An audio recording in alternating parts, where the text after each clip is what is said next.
All right, people, what is up? We are back with Down the Middle, Ryan, Nomal, and we're talking about police today. Yep. Here we are. We're just so radically conservative that we're going to have this conversation how police are so good and I wish that I was police. And no. So basically, we're going to talk about police reform, as you can see in the title of the video.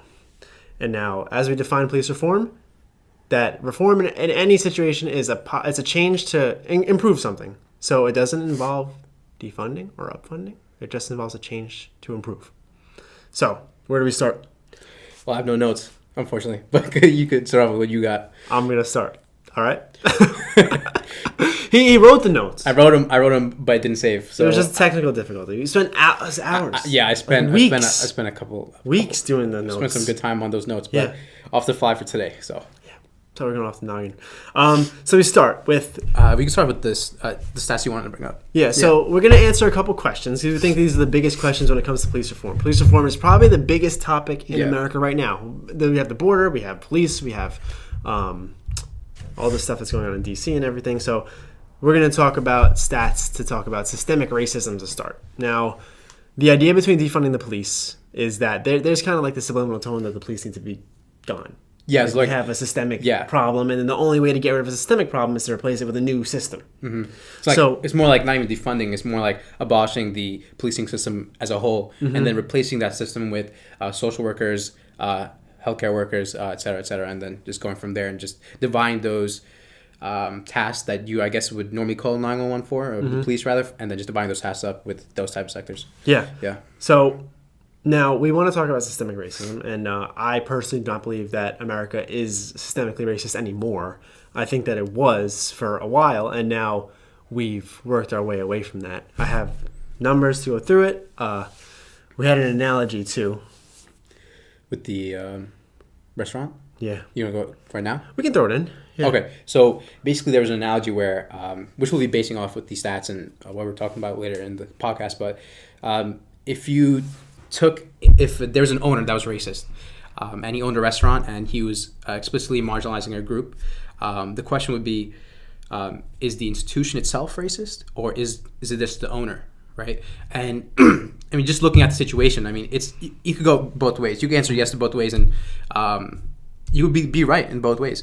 But now the situation arises where if that same owner sells that restaurant to another individual who does not practice those same rules and regulations, so to the individuals who said that the institution is racist, so now is the institution still racist? Because if you stated that the institution is racist, then it would have to be still racist with that owner, no matter who the owner is. The owner. Exactly. If you stated that the owner is racist, then I mean, once that owner's gone, then now you have the new owner, and then it would be a new institution. And basically what I say towards that, and that's a great analogy because it's a microcosm of our entire society when we talk about racism, because you have the owners and you have the individuals, and the owners being our policies, and then the individuals being those who adhere to them, which is everybody. So, and I would say that the owners were racist for anywhere pretty much from 1920 to around 1970, 80. The owners were racist, and it trickled down to the individuals. And that doesn't mean that individuals weren't racist personally. I'm sure that plenty of cops were racist against black people and minorities for a long time. Now, I would say we switched owners. We've changed away from the system of racism, and we're getting out the last remnants of that. Because, like we talked about, it's not as simple as we change the owner and the institution changes abruptly. Right. You still have those practices that the institution had practiced under the previous owner for a while. And the effects and byproducts of those practices. Except they don't go away right away. And right now, in 2020, we're not the same country we were in 1965.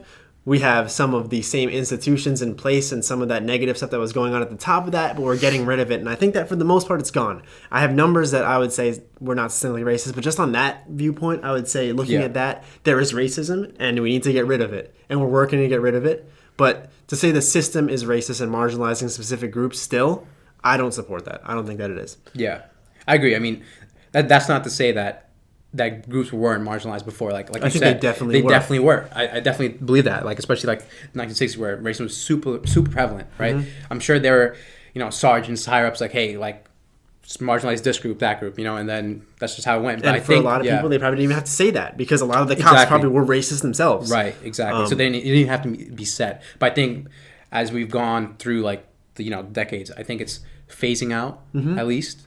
I mean, I hope to believe that, right? Yeah. But I think it's more so trickled down to the individual cop or police officer that now with those actions, right, and those it goes back to the whole restaurant situation where those actions with the rules and regulations, that's the cop now, and now those actions of the cop may make the system look racist. And this is the whole thing about the implicit bias argument, is that when it comes to things that people think, you can't force someone to think a certain way. Like if you were to say that the system is how it is now because there was an abrupt change, and now the sergeants or the lieutenants who are the captains at the top of the police department are saying, hey, you can't be racist anymore. Just because you tell a racist person they can't be racist doesn't mean they're not going to be racist. Yeah. It's generational change of a change in culture. Yeah, exactly. You know, this one generation says, we're racist. I hate these people. And then the next generation's like, why would you say that? That's messed up, but you're kind of teaching me that. And the next generation's like, we're not racist. It goes generation to generation, and eventually it shifts out. And I think we're at the latter end of that shift. And I would definitely support the fact that there were racist cops. There still are racist cops, and they need to be exterminated from our police. They can't be allowed to serve our communities. And hopefully exterminated from society, but that's a different situation. We need to get them out. It's a very evil thing. And now the numbers to run through when we're talking about systemic racism in the police institutions in America. So you have 11 million arrests per year in America. You have 7 million for white people, 2.7 million for black people. So that leads to a rate of 4.2% being arrested, a 4.2 arrest rate for white people and 6.8 for black people. So there is definitely a disproportionate amount of black people arrested over white people. That is 3 times the amount of people arrested who are white than black. Meanwhile, black people represent 1/4 of the amount of population that white people do. So there is a slight differentiation there. They are disproportionately represented when it comes to arrests. Now, in terms of police shootings, you have 1,000 armed citizens who are shot by police per year. 500 are white, 250 are black. So now we're at a half. So that's a bigger disproportionate representation of black people. Because if it was justified, then it would be quadruple. 125 to... Yeah, exactly. So 4 times as much. Yeah.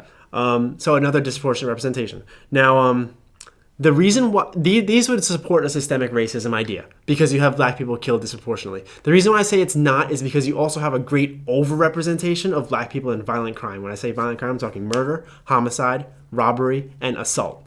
When it comes to robbery, 60% of robberies are by African Americans. When it comes to homicide, 56%. These are from the FBI. 56% of homicides every year, African Americans. Murder, black people murder 600 people more than white people per year. With that representation, remember, 13% of the population is black, yet they murder 500 or 600 people more per year than white people do. And then you have assault, which they make up for 33% of assault charges every year. Assault being America's prevalent form of crime. We commit more assault than any other crime. So in America, yeah. That's why I would say the system isn't systemically racist, because you have these numbers. I would say the system is pretty even across the board. You have numbers saying that it would be, but then you have numbers saying that it wouldn't be. And there's an overrepresentation when it comes to population and when it comes to just arrests in general and shootings, but then also you're committing more violent crime. And do we think that that is necessarily the black people, African Americans, minority groups, their fault? We don't think so. No. We would say that that's a result of policy long rooted.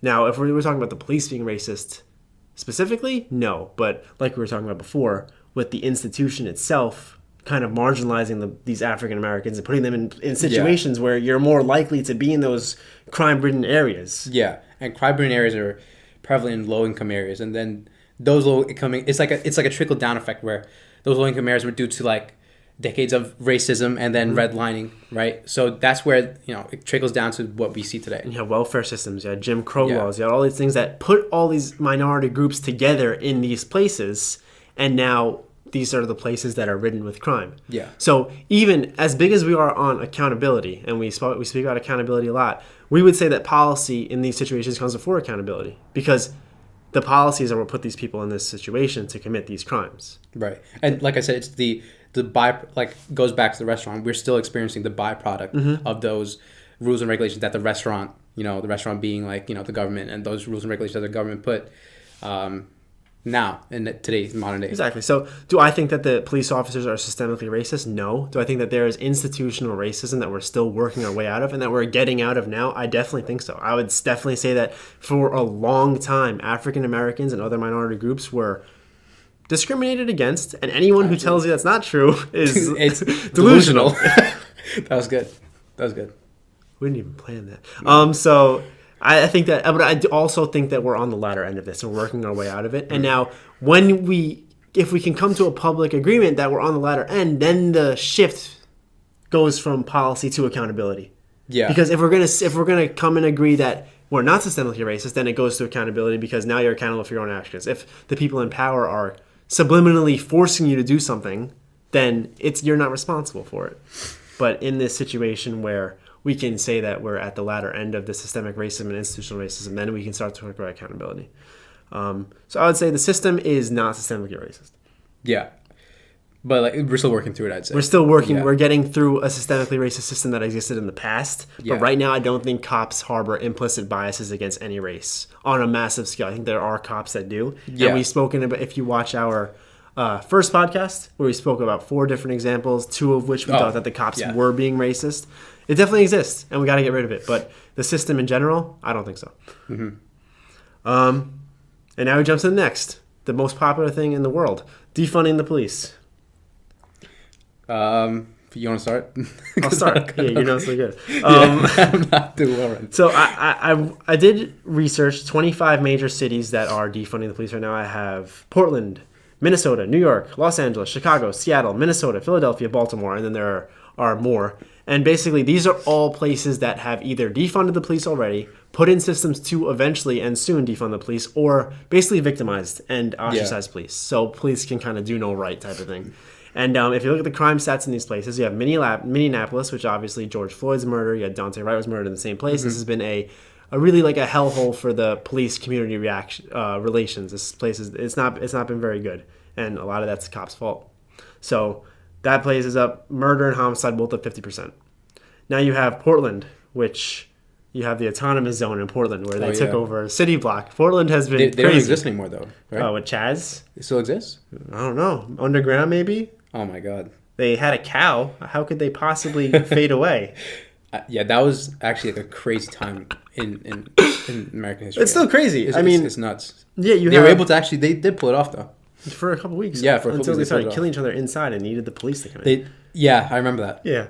And they actually called the police. Yeah. Yeah. Well, I mean, murder and these are stats within the first few months of our year. I don't know if they're right now, but these are stats that, I think it was March that these were the stats. I don't know where they are now. Murder was up 1,600% in Portland. Yeah. And homicide is up 271%. Mm-hmm. Those are big numbers.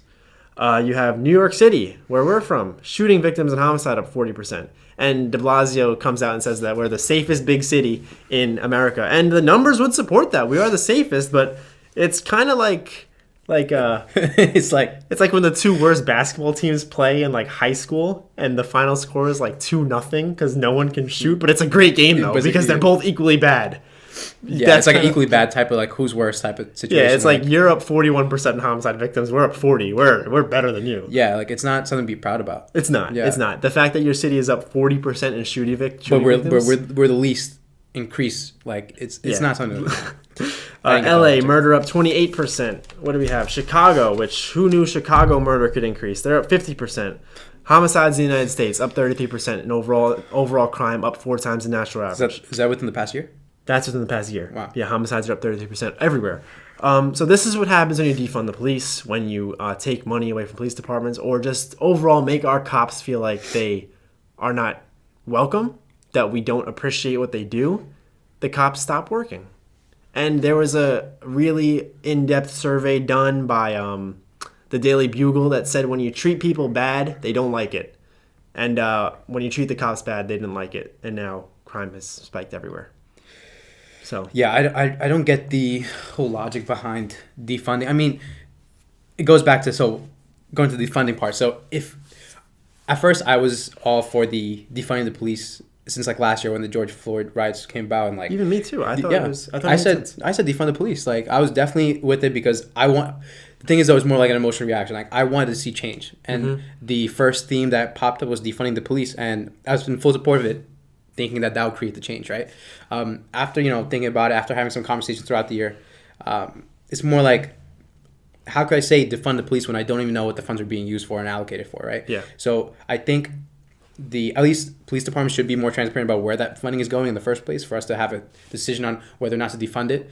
And then for the individuals who are just saying defund the police just for like the hashtag, you know. Yeah, and just because you think that if cops get less salary, defunding the police does not correlate to salary necessarily. We're just talking about funding to police in general. Funding to police goes through, what was the budget? 117 billion, you said it was? Yeah, nationwide, yeah. Yes, that's a huge number. 117 billion dollars don't go to cops per year. They go to cop programs and cop institutions. And I think that a funny thing kind of about it is like, if you want the change, and I'm future military, so like if you want the change, you kind of want to torture these people. The reason that you go through such hellish training in the military is because they know that if you torture people physically and mentally, then they're going to react differently. So you want to talk about defunding the police, and you want to talk about taking stuff away from them. No, give them more training. Put them through hell. And I think that that's the way to do it. Yeah, I mean, that just goes to show, like, the 6 weeks? 6 weeks is the national average that police go through for training. And we think is absolutely ridiculous. Military is 5 months at the least. I think the Air Force might be, that's for the Army. Yeah. We do 23 weeks, so I don't know. Yeah. So going back to the whole defunding the police theme, right?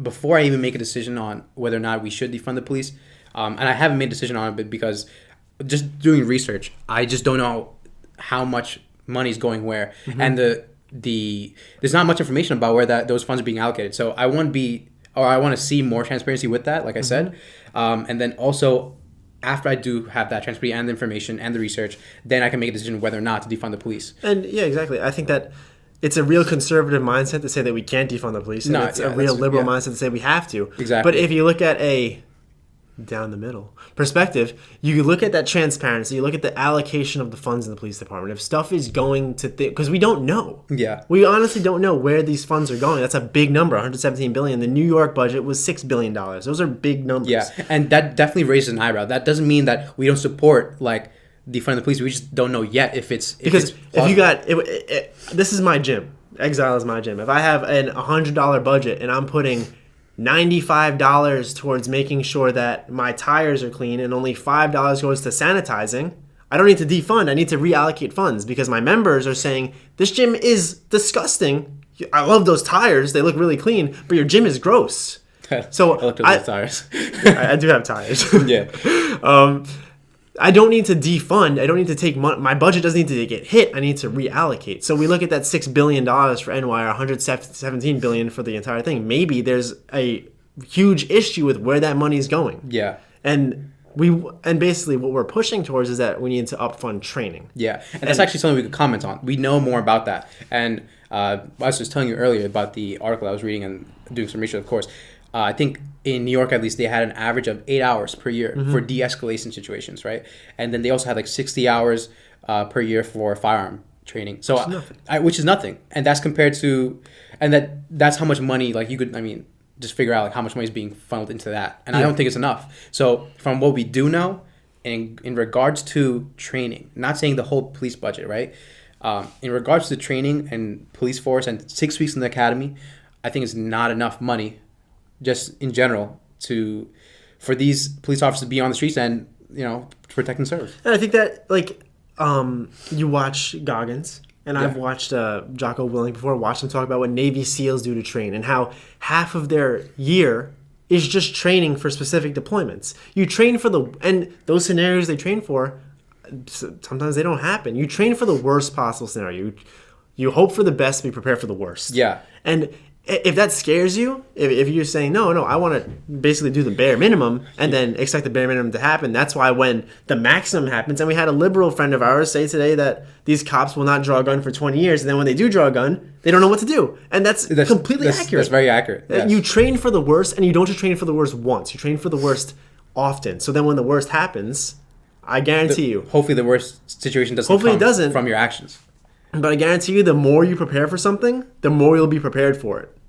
So the more you prepare for that worst situation, the better suited you are for when it actually happens. When that kid resists arrest and he gets into his car to drive away, and you pull out a gun instead of a taser, maybe if you were better prepared for that situation and you weren't, because it's a tough job, you get flustered. You get flustered as a cop. It's dangerous. But one of the main things to reduce stress and to increase preparedness is training. Yeah. And that just goes to show you that like sure, like 6 years at the academy, and then even those 26 years of experience. Like, what are you doing within those 26 years? Like, there should be, like, for example, like, doctors have boards, like, every 10 years. Exactly. Like, you're tested on what you know and your knowledge, right? Just because you have people's lives in your hands, right, as a doctor. So, same thing with being a police officer. I'm just wondering, first of all, where that money's going. And then, two, what type of training are you doing throughout those, especially those 26 years that Officer Potter has been doing? Like, what have you been doing? Like, you can't just, at that point in the game, like I said, you can't be mistaken. You can't. Having that mistake. So...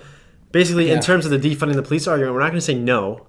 We're not going to say yes. We're going to say transparency. Because we basically just want funding where funding needs to be, and that is that these cops need to be better trained. And all we know, exactly. And all we know is that the vast majority of them are undertrained. So, I mean, I know you all saw this video and they were like, they're going to say to upfund the police. No, you were wrong. Should I list names? No. We're not going to say that because rational. Now, obviously, and we'll get into qualified immunity too, because qualified immunity is a big thing right now because New York just outruled that. Qualified immunity being basically qualified immunity protects cops from being sued for a lot of things. Like if you're a police officer, you want to be confident in the fact that you can aggressively approach somebody and do your job without being scared that your personal life can be taken away in court. Qualified immunity protects you from that. New York just got rid of that. So you're talking about... Just recently? I think it was like last month. Oh, wow. Very recent. So you're talking about a police officer in a situation where he has to chase somebody down or any type of physical thing. Now he can get sued. That police officer has been completely de-incentivized from taking that action, which is a dangerous precedent. And we'll get into that later when we talk about reform. Just a comment on that, though. I feel like in areas where qualified immunity exists in different police departments, just not in New York, right? Yeah. So I feel like some police officers do kind of hide behind that, though. And then I just feel like some police departments, when they don't have the action, when that specific police officer is not doing what they're supposed to be doing, I feel like some police departments don't take the necessary action against that police officer. So I feel like that police officer just hides behind the qualified immunity. Yeah, exactly. That qualified immunity. So I feel like there should be like a middle ground where are you talking about the Justice Act? We'll get into it. Well, we'll get into that, but pretty much where you could sue the department, but I think that as you sue the department should have some consequence against that police officer. He should be on probation. Yeah. If you're getting sued from the department, he should be and if the department needs to be held accountable, then because then the department says that this is a justifiable conviction against you, then he's on probation. He's not paid. If the department looks at that and say, you arrested this guy because he shot somebody and he's suing you, then they can just kind of cast that out. Yeah. You know? So on to the next. Should police be armed? Because this is a serious thing about whether police should be armed in America. And I'll run through some numbers for you. And we have unarmed people killed by police per year. We talked about armed before. We have 1,000 armed people killed by police. Now, unarmed is much less, about 1/10.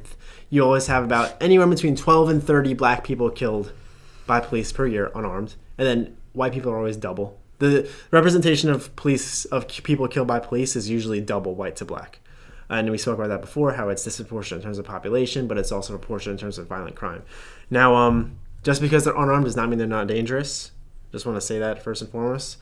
And just to jump back in, I missed something, that NYPD retirements are up 75% when we're talking about defunding the police and ostracizing them. So police are also saying that we're not going to do this anymore. And that leads to the spike in crime. But back into here, should police be armed?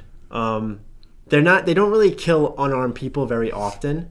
And if they do, you saw like the Dante Wright case where he shouldn't have got killed. There usually is a lack of compliance. Doesn't justify it, but it's never just a cop goes up to someone and just shoots them. Now, the argument was that there are a lot of countries that don't arm their police, and there are. Yeah. You spoke about Japan. Yeah. You want me to start off with Japan? Start with Japan, because I have numbers here for these other ones. Yeah, so the two that I want to talk about was the UK and Japan. So I'll just start with the UK. So a lot of people believe that if you take away guns, then like if you take away X, Y result will happen, right? And then I think UK is a great example of how that's not true at all. So they did take away guns. I don't know what year in the history, but I'm sure most of the world knows that UK banned guns. Yeah, I remember this. Yeah. But when they banned guns, they experienced a astronomical increase in stabbings, which for the record sucks. because stabbing is a lot more painful death than getting shot. You speak from experience.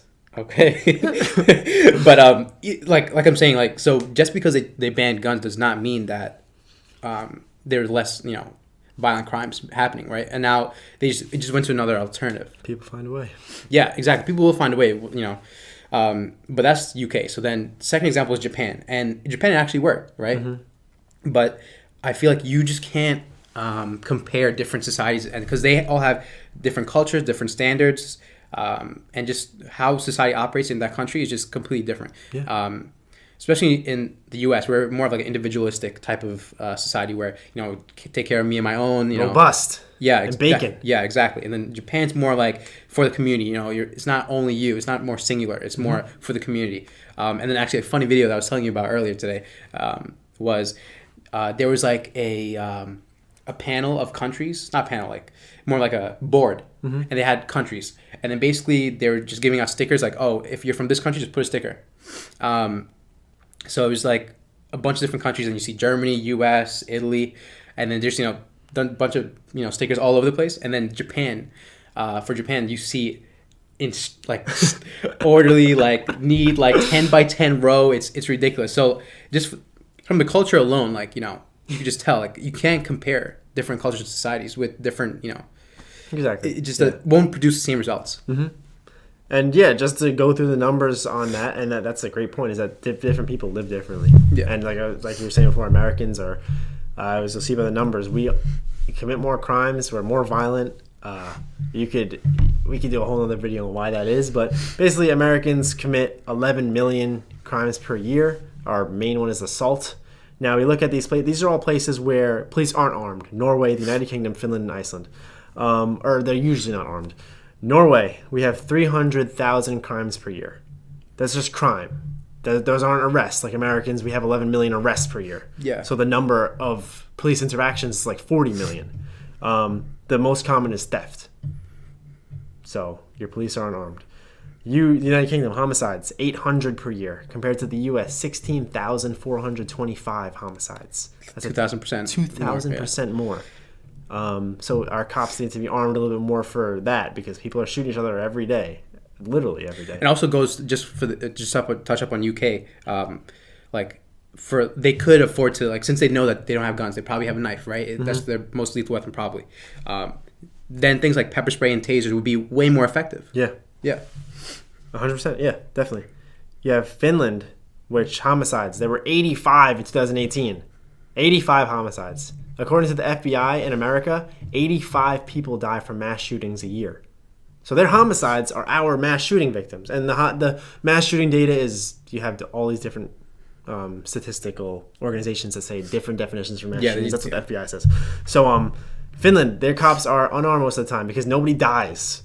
Iceland, there was one homicide in 2018. A single one. One unlucky guy got pushed into a well by his friend by accident. Are you serious? Didn't actually happen. Oh. But there was only one homicide in 2018. So yes, these cops aren't armed, but also we have 16,000 people getting killed by homicide in the United States. The United States is a violent place to live.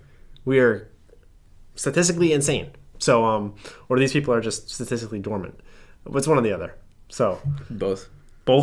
Probably both. Yeah. So should the police be armed? Police have dangerous jobs. In these other places, Norway, the United Kingdom, Finland, Iceland, they have dangerous jobs there too. But the people there, like you said, the cultures are different. In America, the statistics, they support the fact that we're violent people and our criminals are violent. And taking guns away, 90% of criminals who are in jail for gun charges got their guns illegally. So taking guns away from cops taking guns away in general is not the solution. Yeah, I mean, I think the main takeaway is that you can't compare countries. Mm-hmm.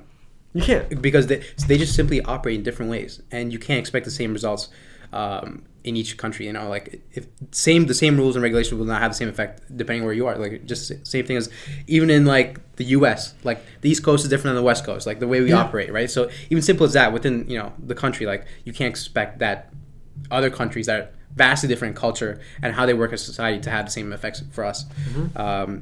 So I mean that's pretty much it about unarming cops, I think. Yeah, cops shouldn't be unarmed. Not in America, they shouldn't be. If you want to make a case for another country, go on a different podcast. We're talking America. I mean, and also, like, if you want to make a case for a different country, that'd be a different conversation because we're Yeah. looking at different stats and different, like we said, society. Then we jump to the next, which we're going to talk police reform because that's the theme of the whole video. Is should police be reformed? And I think that, it's a bipartisan agreement that police need to be reformed, and that's a great thing because bipartisanship is in short supply today. So should police be reformed? And the thing we want to touch on, there's a South Carolina senator named Tim Scott, and he proposed an act called the Justice Act last year. He proposed it again this year, and it got shut down by Democrats twice. Last year, it got shut down because they alleged that it wasn't far enough. Mm-hmm. But I personally think it was a great start. If you're even going to say it wasn't far enough, it was a great start. And I think that there were just like different. They wanted to prolong the chaos, so they didn't want that Reform Act to go through last summer. It was right after George Floyd died that he put this through. I think it was May last year, or April or May last year he put it through. And basically the Justice Act, what it does is it ends certain violent actions that police can do. It bans them. So you have like the chokehold that Chauvin used. You have the different actions that are grotesque to see, ends them. You can't use those. Body-worn cameras, increase in funding towards that. Great. You have resources to departments for better hiring standards. You have hiring that will look at the community in specific and hire a police department based to best suit that community. You have more in-depth searches into the past of these police officers thinking about hiring. Surveys and studies done on what the most efficient way to hire, fire, and suspend. We talked about suspension before with qualified immunity. Mm-hmm. The best ways to do that, too. You want to talk about... I got more notes on the back end. So far, what you're saying right now, like, you've done more research on the Justice Act, but so far what you've just said, like, I feel like everybody could, everybody could be able to agree so far to that. And sure. Everyone almost did. It was a filibustered bill, so you needed 60, and they still got 55 in a split Congress. Oh, wow. So there were still Democrats who were saying this is what needs to be done, but then there were 5 very stubborn Democrats that said to do it. So we're talking de-escalation training. We're talking situational training. He doesn't specifically say it, but one thing that we both advocate for is that there needs to be an increase in the time in the training. And I'm guessing with what Tim is saying that if you're going to change how much training you get, you're going to increase training time. Unless if you're really going to course, it. Yeah. You have there's a broader range of challenges for specifically black men and black boys. So if we're going to have the systemic racism conversation, we're going to get into conversations about affirmative action, and we talked about institutional racism and where these minority groups are now because of where they were then. This bill is acknowledging the fact that is a real possibility. It's true. We can sit here and say it's true. You don't push a bill through Congress making claims like that, but it is true that there was institutional racism, and this is going to specifically benefit black men and black boys, who are the biggest victims proportionally of police shooting. Yeah. Like that makes a lot of sense. That's a fact. Like you can't argue that. Yeah, you can't argue that more per capita black people get killed by police than any other race in America. You can press the rewind button. And like we said, the police department better, and that's a big one too, is police departments that you look at the community and you hire based on this is what will be best for this community. Yeah. So if you have violent community, it's not just a race thing, culture thing. Violent communities need this set of police officers. Unviolent communities need this, and this can be decreased in funding. We're going to change the way that we look at the police department based on the community. It shouldn't be a universal system. And that's the Justice Act, which got shut down by Nancy Pelosi, because I don't know why. Yeah, I'm just confused as to why. Because it's a great act. Because so far, what you've been saying, I feel like everybody can agree, right now, that everyone want all those stuff. And I read the entire thing. This is what this act is for. Tim Scott is a African-American senator from South Carolina, and he talks about his experiences with racism and segregation. He talks about how, even as a senator, he goes into a store and he's followed around by the owner. And he's walking in the street and he sees the white lady grab her purse. And he's talking about how he's driving and he's getting pulled over with no justifiable reason. He's experienced the racism that exists. Racism that we don't say doesn't exist. And he's saying, why would he put forward a bill that there's, read between the lines, subliminal things that are going to just perpetrate what he's experiencing and get rid of? It's a great bill. It's a great act. And it was shut down. And now to be replaced by more progressive police reform, which, as you can see by the crime stats, is not helping. Nothing in these stats is going to increase homicides by 40%. Nothing in this bill is going to say homicides are going to go up 40% or shootings are going to go up 1,600%. Getting rid of chokeholds and reforming hiring, That's not going to do that. I mean, that's an act that we both support. Police reform in our own terms. Yeah. I mean, police reform to me, so this is what I would personally want to see. Well, it starts off with the transparency of the budget, right? Yeah. That's where I think that's like the stem, or I mean the root. So that if after you look through there, then you can make decisions that you want to make, right?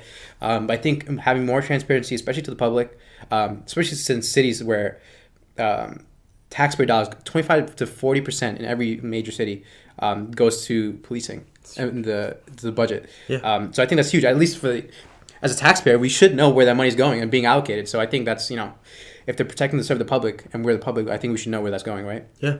And then the second component that I would like to see is more training. So, like I said, that doesn't mean to increase the budget of the whole department, but more so increase the budget for more training.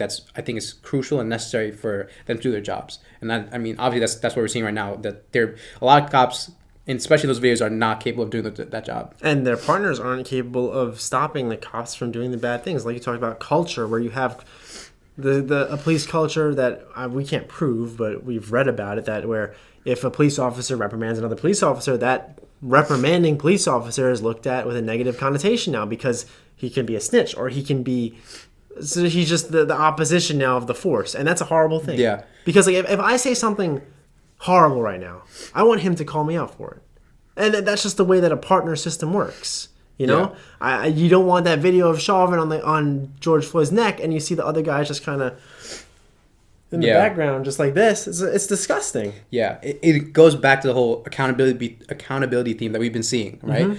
And a lot of people are not being held accountable, and then it goes back to the whole police department culture.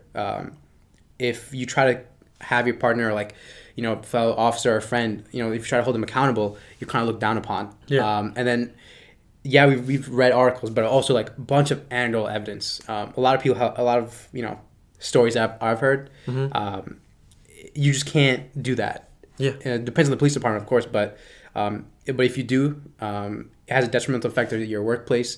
You have less friends, less people want to work with you, and it's not just like a one-time story type of thing. Like this is more like a prevalent story where it causes you to raise an eyebrow and really question what's really happening. Yeah, definitely. And we talked about partner accountability, just like that, and talked about when you go into basic training for the military, you have something called a battle buddy. You guys do everything together, and you guys are held accountable for the mistakes of each other. You guys do this thing together. You have that battle buddy in the police force too, where he's held accountable for your shortcomings too. You guys work together. This is our police. These are the people who we are trusting to protect us and serve us. Yeah. There shouldn't be like a set amount of rules. Liberalism in itself is a great thing. The fact that we can change these things that are bad. And one of the things that's bad is if we have police officers operating alone and not being held accountable, like we said. Yeah. And this is one thing that talking about funding and training. And if it's 6 weeks, I think it should be 5 months. This is what we train for the military. It's 5 months long. And when I was signing up for the Army, and I powerlift. I used to powerlift a lot, and I told my recruiter, I was like, he would ask me what I do for fitness. I was like, I powerlift. How much you powerlift? This is when we were doing farmer deadlifts at 700 pounds, and he was like, you need to stop doing that. And I was like, but it shows I'm in great shape, though. Isn't that what you want? He's like, the Army is spending $200,000 on you to get you through basic training. You are an investment for the military. They're gonna make sure you're trained the best, so you don't embarrass them. Like, this is the whole premise. They're gonna spend money on you. It's just like capitalism. It's just like the economy. You're going to spend money on something and you're going to see it grow and become what you want it to become. I mean, it's also just like basic things like investing in yourself. Like, yeah, it's just an investment. Simple things like books. Yeah. Like that's investing in yourself. Exactly. The Army is putting money into you, and then they're ensuring the fact that you come out as the product they want you to be. Why are we looking at it differently with the police? Yeah, I think it should be the same exact thing with the police. You should be trained, and just like we spoke about a while ago, you should be trained up physically. I know the police physical test. It is way too easy. Yeah. We just talk about what physical fitness can do for your confidence and what confidence means in that physical hand-to-hand confrontation that police officers are put in so often. Yes. What good physical prowess and confidence in your body can prevent you from saying, I need the gun. Yeah. Because we have this stereotype about fat cops. That's a big thing, yeah. If you have, I mean, it may be the most barbaric thing I'll ever say. If you have muscle and if you have, if you're just athletic, you are much more confident in your ability to handle a situation. Yeah. You're not reaching for your pistol right away. Just like discipline. Discipline is the biggest thing. You know, you'll hear a lot of people say that the best thing you can do for yourself is make your bed every morning. That's a big military thing. Discipline is huge, and discipline your mind, it affects everything. And they're just like these things we can do for the police that are so simple. This Justice Act is a beautiful thing that would have made a huge... Who knows if these things that we've seen in the past weeks would have happened if this act went through. This is great police reform. It doesn't involve necessarily upfunding or defunding. We talked about transparency, reallocation of funds. That's where we stand. Mm-hmm. And damn shame this bill didn't go through. Yeah, I mean, I have no words. I just don't understand why that didn't go through at all. I mean, if you wanted... Well, that's a different conversation about the Democrats wanting to push the chaos into the election. Yeah, that's different. That's different. That's a different conversation. We can get into it right now, though. You want me to... No. Okay. But, I mean, that basically covers it. Yeah. Down the middle recap. Yeah. So basically, I think the basic line is there needs to be a change, right? There definitely needs to be a change. They sound a little bit liberal. Huh? You sound a little liberal there. Hey, you gotta play both sides sometimes, you know. So there definitely needs to be a change. So we're not arguing for no change. We're not glorifying police officers, nothing at all like that. And I think that change, or at least both of us think that change is in the training. Mm-hmm. And the training, it's just not enough, especially for cops nowadays and the situation that we've been seeing for the past 2 weeks, the most recent situations at least. Training has been a big part of why those situations happen in the first place. Mm-hmm. And things like the Justice Act, who knows, you know, they could prevent those type of things happening in the first place. And then also, at least in my vision for the change that I want to see is also transparency of the budget, like I said a million times. And then we'll go from there. And I think the whole notion of either defunding the police or abolishing the police, I think it's just not possible. Yeah. Well, defunding the police is like a TBA kind of thing, but abolishing the police, I don't think that's possible. Simply because we just need them. And especially for a country that's, I guess, according to the stats, are more violent. We just need cops to be able to handle situations, and then training will be imperative. Exactly. And crucial for those situations. Yeah. Yeah, and I mean, our police do great work. The things that we don't hear about is how many people a day are saved by police officers. And those people get silenced. The people who come out and say that this cop saved my life, they get silenced because it doesn't push the narrative forward that police are bad. Just like Nomal said, change is necessary. Yeah. And you can tell change is necessary because as the premise of this channel goes, the polarization in America is way too big right now. Yet we agree that police reform is necessary in the Senate. And we're trying to find compromise on what that means. I think it's, just like you said, it's training time, specific training, situational training needs to go up, and consistency in training. Just because you got that training in the initial part where you went to basic doesn't mean that you never get it again. Because that 20 years without picking up the gun. Yeah. Mm-hmm. You have partner accountability. You have qualified immunity through the police department. If you do something wrong, you're held accountable. The body-worn cameras. You have... And then just, public transparency. We need to know what's going on with our cops. We need to, because they're not military. They're in our active communities, and they're a lot more closer to us than those military people are. So we need to be able to see them in a different scope and, keep tabs on them. Keep tabs because we're funding their work, and they're doing amazing work in protecting us, and right now they're under siege. So that's just what we look at police reform. I know that you're all disappointed that we didn't say to upfund them, so deal with it. But yeah, I mean, you pretty much summed it up. Yeah, but that's all. Yeah. So we just want to say, thank you guys for watching. We're getting good feedback, and we love it. This is exciting stuff. Yeah. I mean, we feel like we're making a difference, and that's because people are watching and people are hitting us up on social media and commenting on our stuff, and we're just very, very thankful. Yeah. You know, we want to make this nation better. We want to, if every American stands up and says, "I'm going to make America better today," America will be better tomorrow. Different. So for sure. Just thank you all. Yeah. Pretty much. Thanks. Yeah, and thanks for watching us. Thanks for subscribing, and we'll be coming out with more content soon. So. Yeah. All right. We'll catch y'all later. Peace.